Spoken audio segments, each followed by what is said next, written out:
Paul's idea for Magical Mystery Tour came in part from his visit to San Francisco that spring of 1967.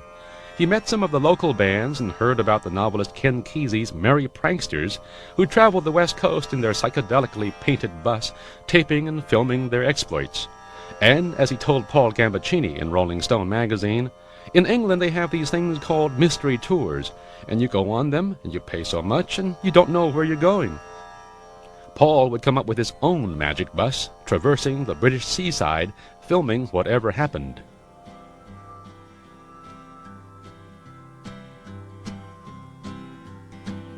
John Lennon called it the most expensive home movie ever made. He said he and the others were just going along with Paul's notion for a television film, but once they got into it, they got into it. John even directed a scene. Ringo took a lead role, and George contributed a song, Blue Jay Way, to the soundtrack. After recording a few tracks in August and September, the Beatles and a cast and crew of 43 took off in the freshly painted Magical Mystery Tour bus to begin filming. Here, by way of Mel's movie camera, we see them in the Cornish resort of Newquay on the Atlantic coast. Although it's obviously cold and windy, there are a number of young women in bikinis. That's because they're working on a scene in which Happy Nat, the rubber man, is chasing young women around an outdoor swimming pool and then up the cliffs in Holywell, just south of Newquay.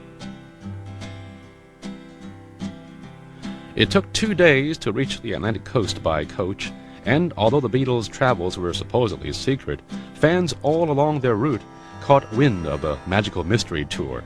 In Devon, 183 miles outside of London, 400 teenagers heard that the Beatles were on their way, and they braved a fierce rain to greet the group.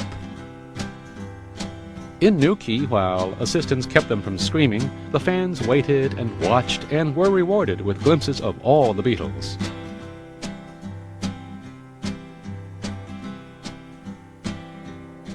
And at least one Beatle didn't seem to mind the attention.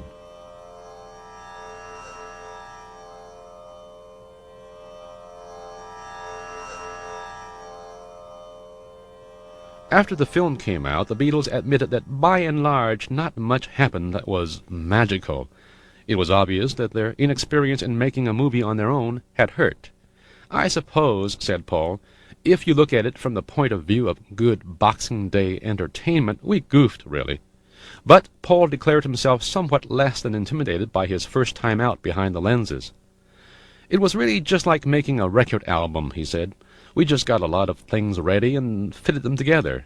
A record is sound and a film is visual. That's the only difference. In the future, all records will have vision as well as sound. In 20 years' time, people will be amazed to think we just listened to records." Although stung by the critics, Paul expressed pride that, in the face of the death of Brian Epstein, the band had hung together and succeeded in completing a major project. There had actually been a Magical Mystery Tour. Paul insisted that he was looking forward to making another movie with the Beatles. "You've got to be patient," he said. "I think it was a good show. It will have its day." It was a good show while it lasted. Now let's step back a few months and hit the road with Paul and Mel in Spain and Africa. It's October of 1966, and the Beatles have finished their U.S. tour, wrapping it up in August at Candlestick Park in San Francisco. Unbeknownst to the world, it was their last show. The band itself, although wary of Beatlemania, of doing their concerts by rote, wasn't sure. All John, George, Ringo, and Paul knew was that they were exhausted and needed a break. George went to India to study yoga, the musical instrument the sitar, and Indian philosophy. John had a role in Richard Lester's first film after Help. It was called How I Won the War, and filmed in West Germany and in Almeria, in southern Spain just across the Mediterranean Sea from Algeria. Ringo spent time in Surrey with his family and took a holiday in Spain visiting John on the movie set. Paul wrote the score for a Haley Mills movie, The Family Way. Afterwards, thinking that he too could catch John on location, and taken by surprise, he and Mel Evans drove from France into Spain. But the surprise was on Paul. John had finished his role and returned to London, leaving Paul with some time on his hands before he was due back in the studios. "Well, let's just continue on," he told Mel. He'd heard of a relatively new phenomenon. photographic safaris in Africa. They would fly to Kenya, but before doing so, they spent a few days motoring along the Spanish coastline. Both Paul and Mel made silent but expressive, far away from home movies.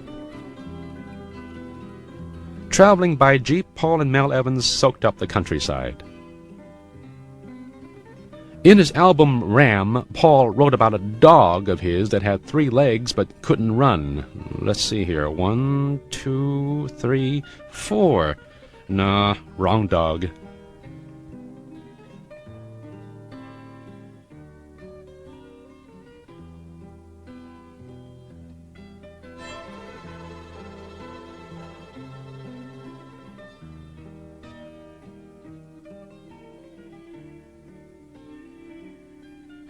Almeria, where John had worked in his war movie, is on the southeast coast of Spain. It's a town of tree-lined boulevards and town squares that boast beautiful gardens.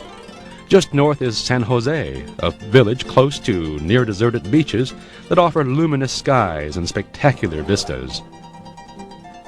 On their way to Almeria, Paul and Mel found sand dunes stretching all the way from Alicante down to the rocky coves of the Costa Blanca. This, as most Beatle fans know, was not Paul's first time in Spain. With the Beatles, he played concerts in Spain in 1965. The dates were July 2nd in Madrid at the Plaza de Toros de Madrid, Plaza de Toros meaning bull ring, and July 3rd at the Plaza de Toros in Barcelona.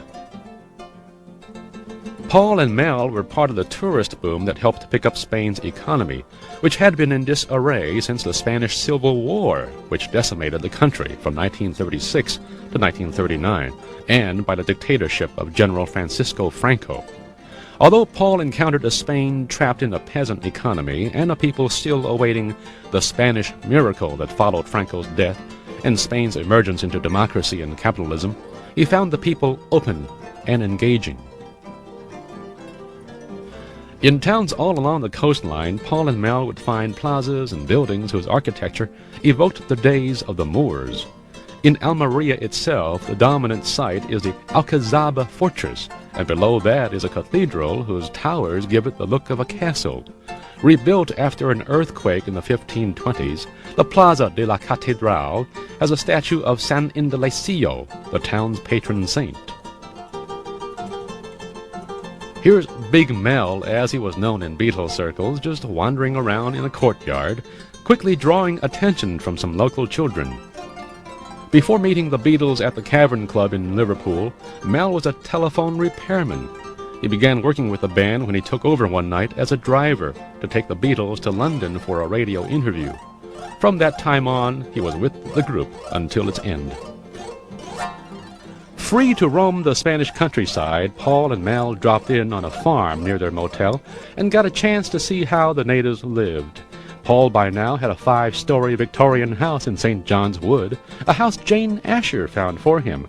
She also encouraged him to acquire a farm in Scotland as a retreat for them.